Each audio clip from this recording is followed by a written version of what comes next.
This is a very special event, and I want to thank you all so much for coming out. This is the first survivors debate, the past decade in ovarian cancer.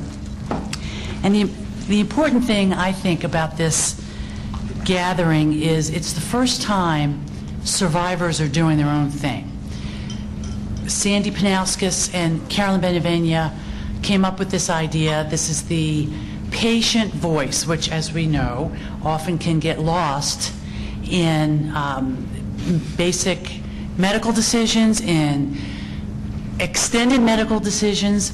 And we just felt that with so many of the conferences that are put on around the country and around the world, this is one voice that just gets lost. Because you're always hearing from the medical experts, you're always hearing from the researchers, but you're not necessarily hearing from those of us who are going through this disease or living with this disease on behalf of loved ones and friends and other family members.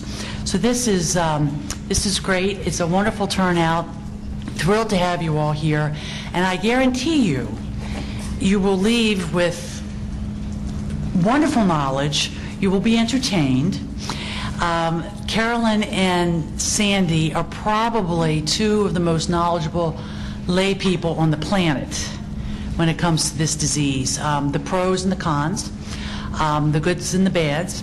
And they're going to take a look at the past decade in ovarian cancer and talk about 5 basic areas: awareness and education, early detection, survival, access to care, and genetics.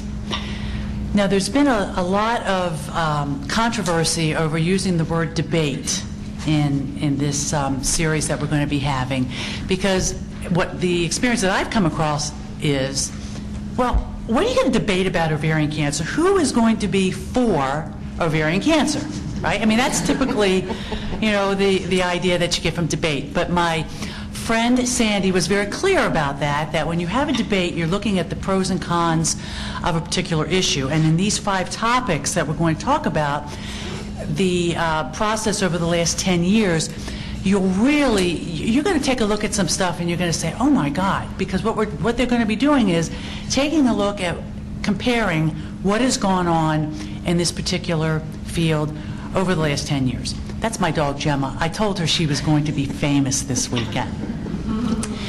This is really kind of a fun thing, too, I'd like to share with you, because we were talking about, we want to put together a presentation, and Sandi called me and she says, we need a picture of you. And I said, well, I really don't have very many pictures, but we had just taken that picture of my Gemma Lemma Ding Dong, and she was in her antlers. And I sent that off to her, and she says, oh, this is great, this is great. Then Yi came by with her picture of Rory, of course, and Sandi and her cats. And this says a lot, because Sandi is a cat person, and Yi and I are dog people, and well, there's a little bit of a difference there sometimes. Carolyn, I don't know, what do you got going? Kids and grandkids. Kids and grandkids, okay, okay, all right. So I think you're just going to get an awful lot today. What we're going to do is have the presentations, and there'll be time for questions, and we encourage you to ask questions. This is not going to be so much a survivors group get together, here's what my symptoms were, because we all know we have horrible stories, but there might be a little bit of room for that as well. But I encourage you to just ask questions, save them up, we'll be able to ask them at the end. And before we get started, there are a couple of housekeeping things I like to do. First of all, I'd like to thank James Seeley and Print Tech Incorporated for printing these fabulous signs and posters. Dr. Vincent Benivegna, who is Carolyn's son, in the corner there. He's handling all of the audio-visual for us, and he's videotaping this too. And this is going to be great, because this will enable people who couldn't be here to really be a part of this process, and that's very important. And a couple of sponsors, Varsity Lincoln Mercury on Grand River in Novi, Michigan, and the Dietrich Agency on the 10 Mile Road in Novi. They provide for all of your insurance needs. These are terrific sponsors. They stepped up to the plate. This is pretty much a self-sponsored, self-paid for, I called Northwest and made my arrangements to come here from Annapolis, as other people did too. So this really is from the heart. It really is from the survivors, and thank you very much. First up will be Carolyn. This, of course, is our survivors debate, the past decade in ovarian cancer. As Annamarie indicated, we're going to be talking about these 4 areas. However, when it comes to the question and answer period, feel free to ask a question about anything. Sandi and I will attempt to answer it. If we don't know the answer, we'll try to get back to you on it. Most ovarian cancer efforts in this country, and probably Canada too, started approximately 10 years ago. Before that, you didn't hear much about ovarian cancer. Nobody talked about it. There wasn't a heck of a lot done about it. But in the past 10 or 12 years, we've made great strides. Now we get to the funding. Where were we 10 years ago and where are we now?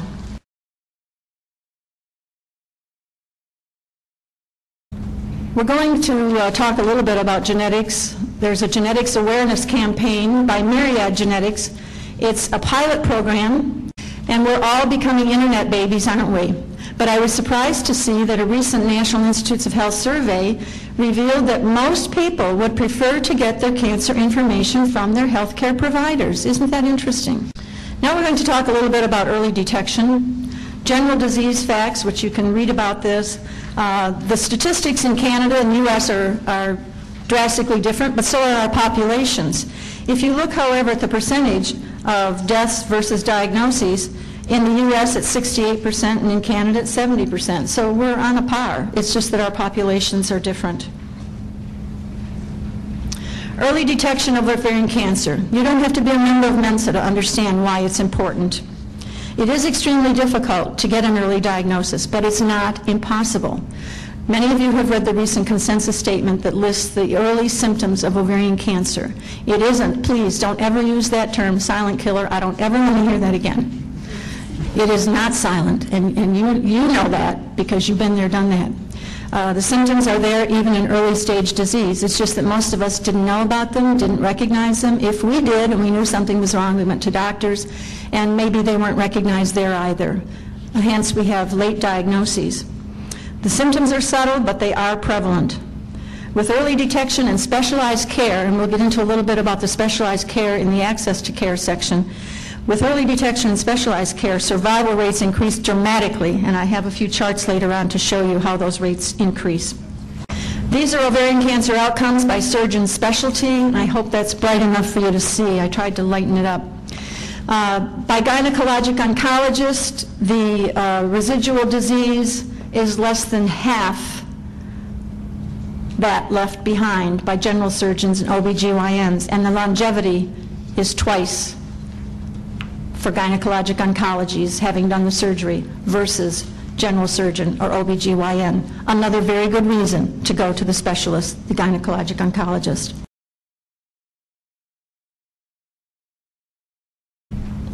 When ovarian cancer recurs, treatment is extended. It's expensive. Again, you get into insurance. Are you covered?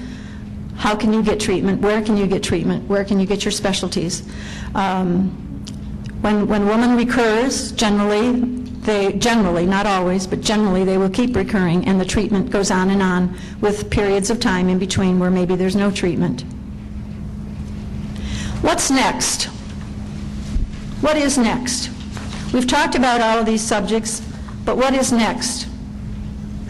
Wait, I want to go back here just for a moment. I missed this slide, I'm sorry. Many people are turning to complementary and alternative medicine. This includes such options as chiropractic, reflexology, acupuncture, traditional Chinese medicine, yoga, qigong, Reiki, massage. These are all helpful. Well, I shouldn't say they're all helpful. Many people feel they're helpful in reducing side effects from conventional treatment. So now we'll move on to what's next.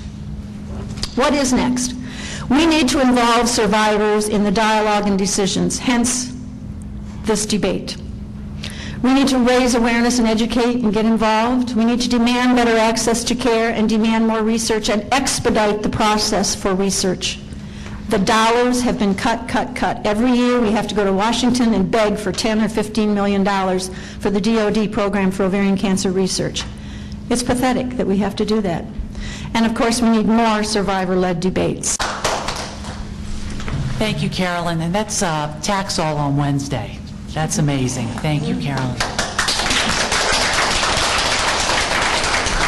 I'm eating my crackers and drinking my water. This is a sympathetic group, we get that.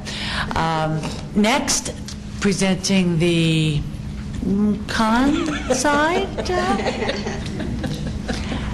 Without further ado, Sandi Pniauskas from Whitby, Ontario, Canada. So we searched everybody at the entrance for tomatoes and rocks and things you can throw.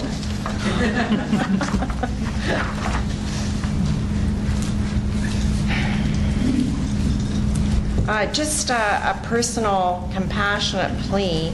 If there's anybody here who's feeling at the least bit sensitive or under a lot of stress right now, feel free to leave and come back, because it's not my intention, in particular for newly diagnosed, to cause any stress, because I am taking the con side of the debate, you understand that. And then after that, we're going to lock the doors. And you're stuck with us. Carolyn, great presentation, but basically bah humbug. The con side of the debate is ovarian cancer cure. If we can't have a cure in the next little while, then at least things such as stable disease or long-term remission would be obviously very acceptable for most of us. But we need to know, can we do it as survivors? Can we do a critical review? Debates, this debate and the one in Toronto has undergone quite an amount of discussion, I guess is the polite word to say.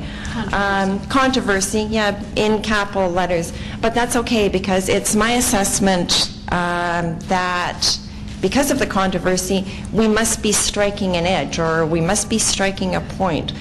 So we will continue on, and we encourage everybody to become involved, because discussion is the only way which leads our future. From the pro and the con side of any discussion, we always learn, because from the con side of the discussion, we learn what we haven't thought to question, right? But most often, citizens are not included. And as Carolyn alluded to, we have long ways to go for us.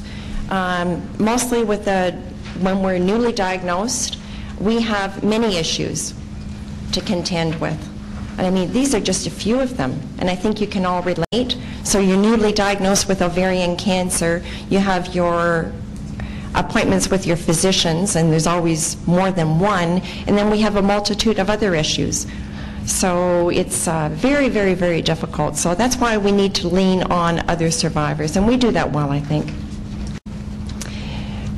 Again, stressing the importance of the survivors' debates, and we are going to continue on with them, and we'll be on an international basis, and there's great value to that. But the voices are what's important, and that's being recognized in medical circles. It's just, how do we actually get there? We also have to bear in mind, as always, that we are individuals as people, but we are in a society where patients are taking control, and I'm very happy to say that my own physicians, my oncologist and my family physician, are very proactive and receptive to that. But in general terms, we say, over the past decade, my presentation is going to be what's happened 1997, 1995, 1998, up until where are we right now, and to see if there's been any change or any difference.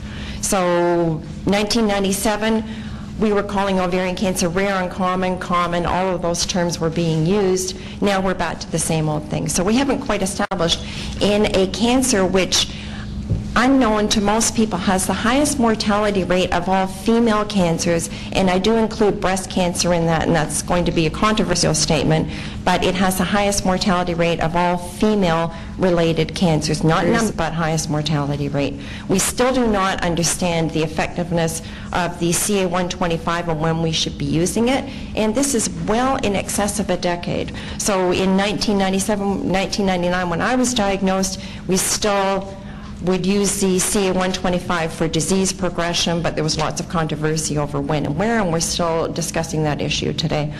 The problem with awareness in ovarian cancer is we've basically, in my assessment, gone nowhere from 1997 to 2007.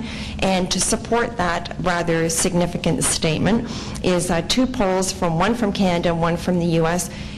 After millions of dollars spent on awareness and millions of dollars that are not even recognized because they're coming from your pocket and my pocket, we still are not further ahead with ovarian cancer awareness. In Canada, U.S., it doesn't matter the population, the polls support that.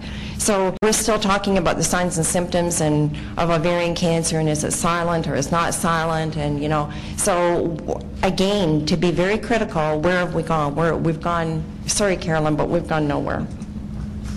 Early detection, flat out statement. What can I say? What can I tell you?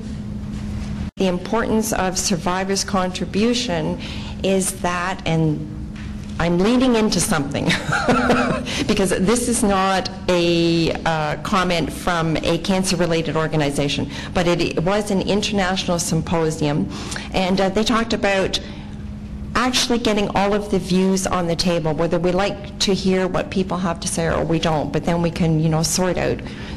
In 2007, this year, in September, there was a consensus statement that was reported saying that ovarian cancer has 4 major symptoms. And I understand the rationale for that. The hopes were to put ovarian cancer on the radar screen. So I looked at the symptoms, which were bloating, abdominal pain, feeling full, and change in bowel habits for ovarian cancer. And then I went to colorectal cancer and stomach cancer, and those are exactly the same symptoms, top symptoms. 100% sure if that's okay with me or not, but we will see.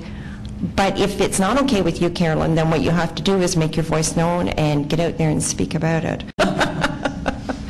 Access to care is an issue for everyone. Doesn't matter where you live, doesn't matter your nationality. There are other influences, though, social determinants of health, cultural issues, but really we live in a global world, and the scientists recognize that. We as patients have to recognize that.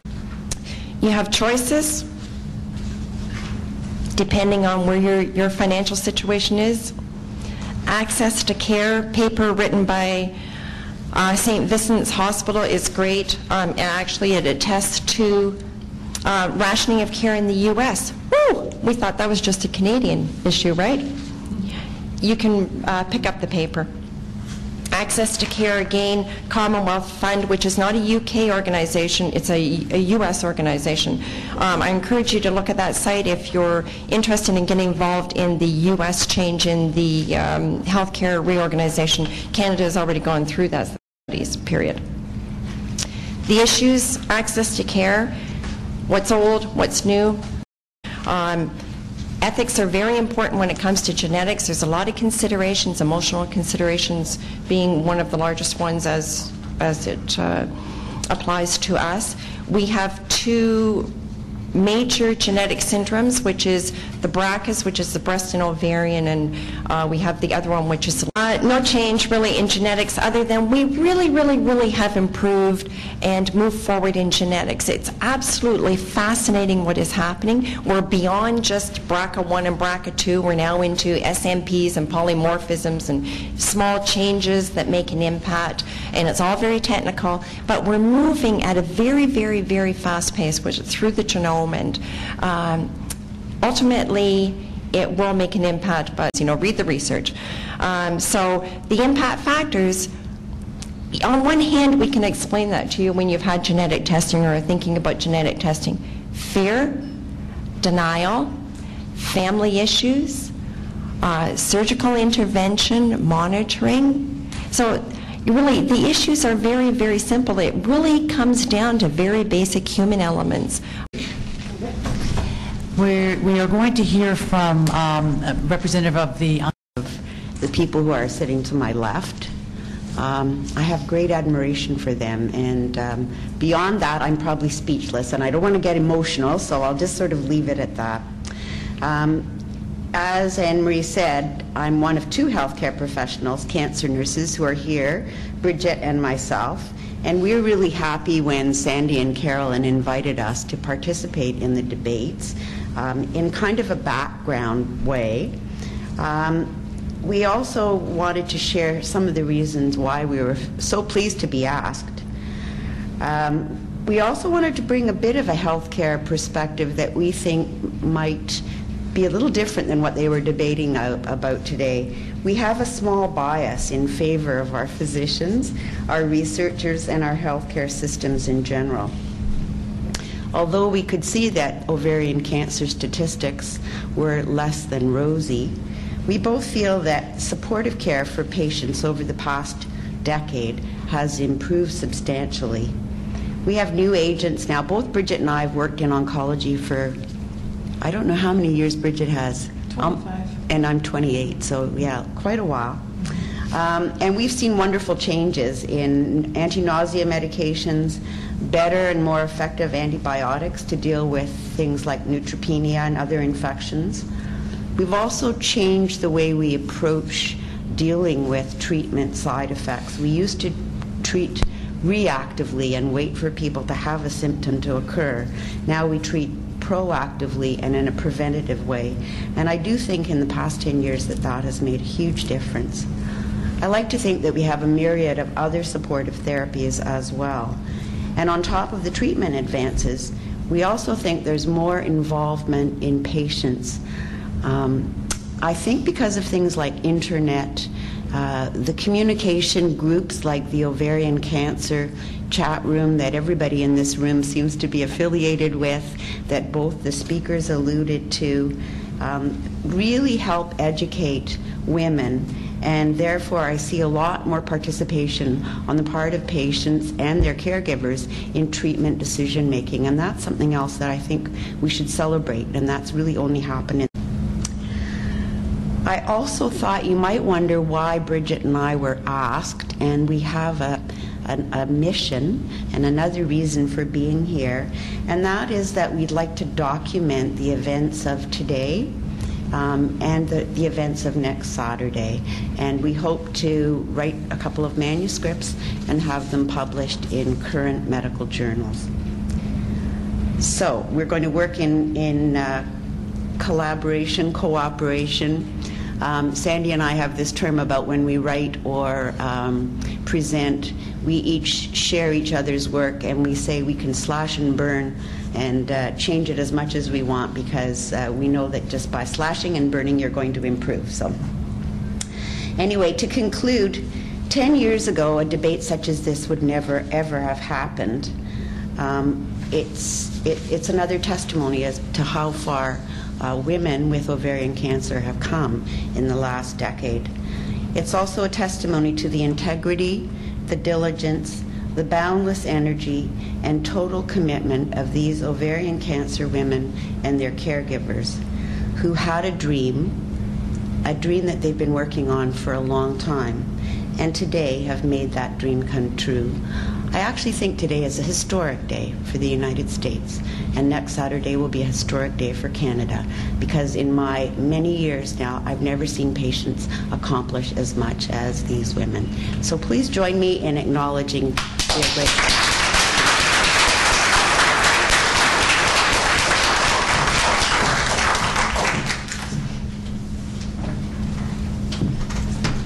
All right, we'll take a 10-minute break, and then we'll come back and we'll have a Q&A, so get your questions ready. And Dr. Yi Pan, who is a medical doctor, a neurologist, as well as a 5-year survivor of the beast, will be moderating that. And then we'll have some rebuttals going on and some other fun things.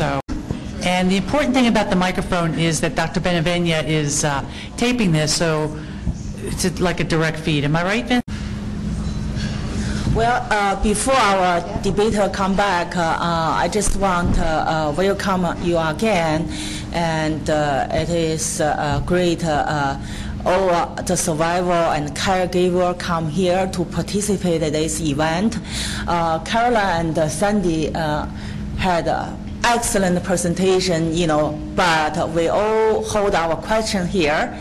you notice in the past, you go to the conference, the speaker may talk for the 20 minutes or 30 minutes or 1 hour, but only give you 5 minutes question and answer. But this time, we want to hear your voice. So they have a 40 minutes debate between two of them, but we gave 50 minutes question and answer.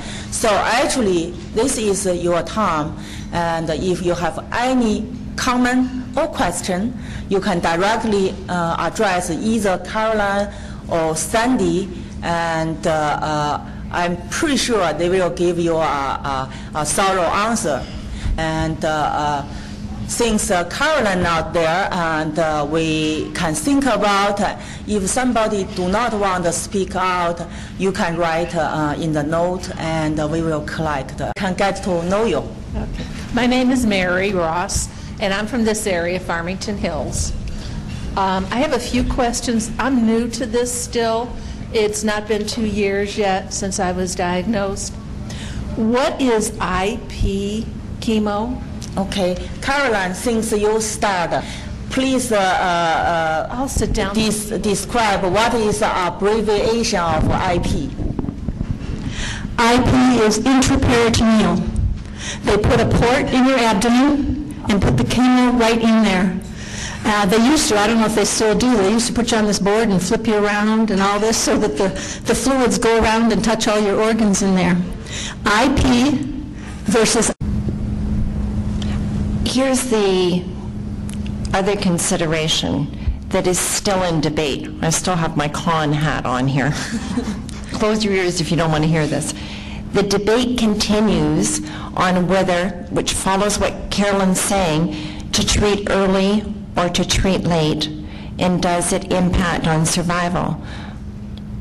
You also must consider that, as we all know, it's not a surprise, so I'm not telling you something that you don't know. Once you have a first reoccurrence, it means, in medical terms, that you're not cured. It doesn't mean you can't live.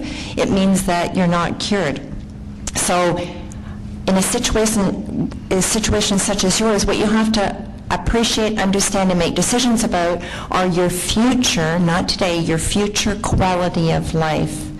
And will treating it early make a difference for you? Now, you know what? It's a very debatable subject because a lot of people, a lot of patients will say, hey, if my CA-125 goes up and there's something on a PET scan, even if it's small, I'm on it because, I can't stand emotionally to think that I have cancer going on in my body and letting it grow. And I think, in fact, that is one important issue that has not been emphasized. And that when I have a friend who comes to me and says, I'm having all these stomach problems or this or that, I say go. And you insist on it. But I also don't say to all my friends, you need to have every year you need to have a CA-125, because I know that that's not the way that, I know that's not right. But how do you feel about, to anyone who has any kind of symptoms, should we be saying go for that CA-125, or should I not be saying that? Since we had a limited time previously, we didn't discuss thoroughly. Now this is time. We actually can let Carolyn and Sandi tell us pros and cons on those advice. What we're going to advise to our sisters or daughters if they have any symptom. Start from Carolyn. Okay, I'll take the pro side. I'll take the pro side. You have to understand, of course, that the CA-125 is not perfect. I assume your daughter is premenopausal, and it's approximately 50% accurate on premenopausal women, according to the statistics I've read. If someone is symptomatic, I would say certainly. If someone's at high risk, I would say certainly. But you have to understand, there are false negatives and false positives. All it can indicate, perhaps, is that she might need further testing through the transvaginal sonogram, through a bimanual pelvic, and possibly through a biopsy or laparoscopic surgery. That's the issue, I think, that doctors are trying to avoid, unnecessary surgeries. My own opinion is knowledge gives you the power to make enlightened decisions. If you don't know, if you have no idea what your test would reveal, you have nothing on which to base a decision for future care. Just a thought. Sandi then. I think that there's a multitude of questions within that CA-125 question. One is the actual test of the CA-125, and you'll see my recommendations. I made recommendations in my rebuttal as opposed to the primary slides, but we need to accept as a community, and when I say a community, I mean as patients, the public, and healthcare providers, what the CA-125 actually is. It's an imperfect test. Mostly it's used for follow-up for reoccurrence. What we have to stop doing is spending a lot of time and effort, even though we recognize it's about the only best test that we have at the moment.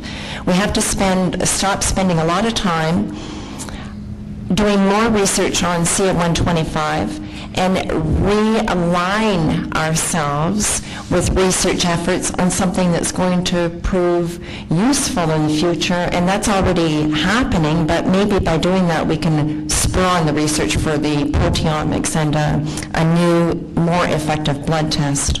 So the two approaches on the CA-125 is complicated because it's different for the public and it's different for those who are predisposed with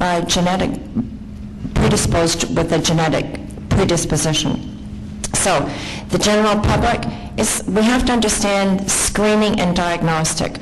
Ovarian cancer has no screening test. There is no such thing as a screening test for ovarian cancer. A screening test is like a colonoscopy for colon cancer available to the general public, like a mammography for breast cancer for the general public. There is no existing screening test for ovarian cancer, period. We have diagnostic tests, part of which is the CA-125. Who do we give that to? We're not sure. Will it help? Yes. It will help in trying to eliminate a diagnosis of ovarian cancer. The CA-125 and the timing of it, it's not a perfect test. So asking if having a CA-125 every 3 months, 6 months, or 12 months, it's not a useful question because we cannot answer that question. I've known women that have had CA-125s every 6 months and in between times had an ovarian cancer diagnosis. Of stage 3 sometimes. Oh, of stage 3. The other point, too, is please consider that in the research, and I find it extraordinarily fascinating, is that there is some thought that early stage and advanced stage ovarian cancers are two different diseases. And, you know, it does make sense. Sandi then. I think that there's a multitude of questions within that. It's hard to be here because I'm one of the lucky ones. I was stage 1 ovarian cancer. Okay. Hi, my name is Nancy, and my mother had ovarian cancer. She had symptoms for months, I would say possibly years, before she was diagnosed. Too late. My question is about genetic testing. How would you make that decision to have it done, and what would you do with that information? Actually, there are two questions. The first question is relationship between the hormone and the cancer. So the first question and the second question, they are related. The second question is how to deal with the insurance for genetic testing. So this will be the last two questions. Carolyn, please give some advice about how to get the insurance cover for the genetic testing, and Sandi will address to the relationship between the hormone and cancer, including treating menopause with the hormone or fertility drug. Yes? I have a question. Okay. This is the last one. Okay. First of all, I have a comment. Sandi presented a statistic about how much money has been thrown at the research and said that you've only gotten a 4% return on your money. However, I would say that as human beings, as emotional as we are, we tend to spend a lot of money on saving just a few, or the research that goes into it. And so I would just say that that's just the nature of the beast. I mean, there's going to be more money, I'm sure, someday, hopefully. Second question I have is for Carolyn and Sandi. How do you base statistics? Can you explain this? What is your definition of survival? Because there was, I think, conflicting statistical slides presented by Carolyn and Sandi that said that, whether treated by a generalist or a specialist, it looked like in the Carolyn slides that there was some increased survivability, or maybe not. I mean, everybody dies eventually. I mean, so everybody with cancer and without cancer is going to die. But what is your definition of survival? And would it be safe to state that although maybe being treated by a specialist doesn't help you survive the disease better than a generalist, maybe it gives you more time? The issue, you'll see, because we just glanced over the slides very quickly, and if you look up the research papers that are attached to the slide presentations, you'll see the documentation. The issue for us as patients is that the debates on the type of surgeon are being discussed and debated within the medical community between the gynecologic oncologist specialist, the gynecologist, the general surgeons, and everybody thinks they're the best. So where does it leave us? The problem is, to be very honest, the gynecologic oncologists, they do their own stats. Cancer Society do their own stats. And at the end of the day, where are we left? Somewhat in a state of confusion. But you talk about the human factor. I would spend $1 zillion to have saved my sister. The issue is not how much money per of research dollars have been spent per incremental benefit. What I'm saying is, at what point do we say, okay, we're spending a lot of money on CA 125 understanding. At what point do we just say, we've beat this one to death, let's go on and do something else that's going to provide a bigger and better benefit? Debate on that issue. So my personal philosophy, and I hope everybody's philosophy, is if you're breathing and you're walking, then you're surviving. Well, this is a closing for the question and answer, and we move on for the next section. Some of those areas. I think that's all the time I'll take right now for negatives, and let Sandi come in here, and then you might have some more questions based on some of this, the negatives and positives. Now, it's very difficult, but Sandi's going to be pro. I'm going to be what? Pro. Pro. Yes. It's not that difficult. You're so negative, Carolyn. Just you. Since 1999, after diagnosis, I cannot tell you personally how much I have been touched by the human factors, the integrity, the value, the love, the sharing, the caring of women and their families and their friends. And so to illustrate what's really important over and above all these stats and everything else, I don't know how to use the machine. Okay. Sandi commissioned and did an online poll recently, and some of you may have taken part of it, and there were over 300 responses, which is 303 responses, which really is pretty amazing. And all of that, it talked about the women's knowledge of symptoms of ovarian cancer and the relationships with their physicians, and the consensus statement that the help me out.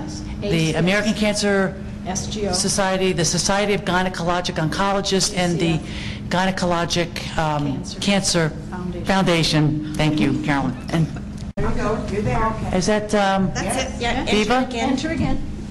Here we go.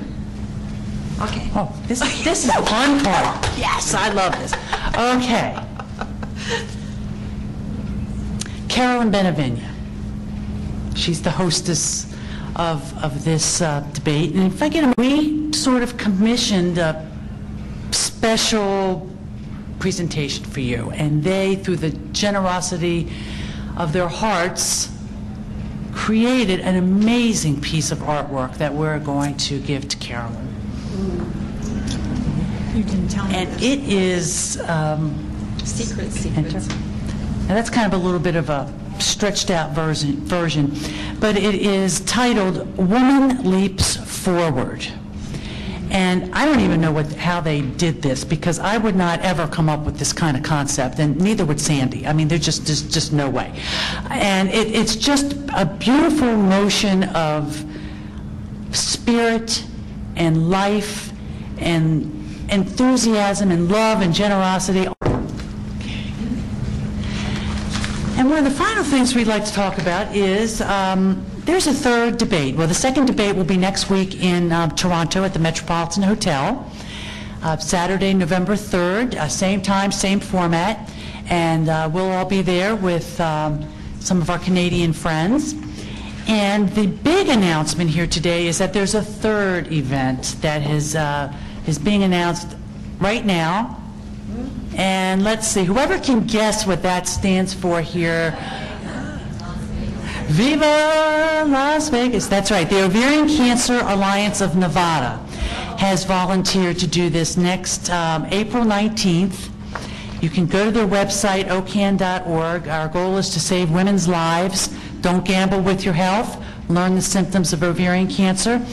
And a very special component to this is the president of this organization is Liz Williams, who lost her incredibly beautiful, wonderful daughter, Crispin Morrison, in, I think it's been 2003 now, so she left us 4 years ago. And Crispin started this organization, and she was just a dynamo, really a wonderful, beautiful woman. And Liz has taken this on, and I know that this means an awful lot to her to be able to have this program in Las Vegas in honor of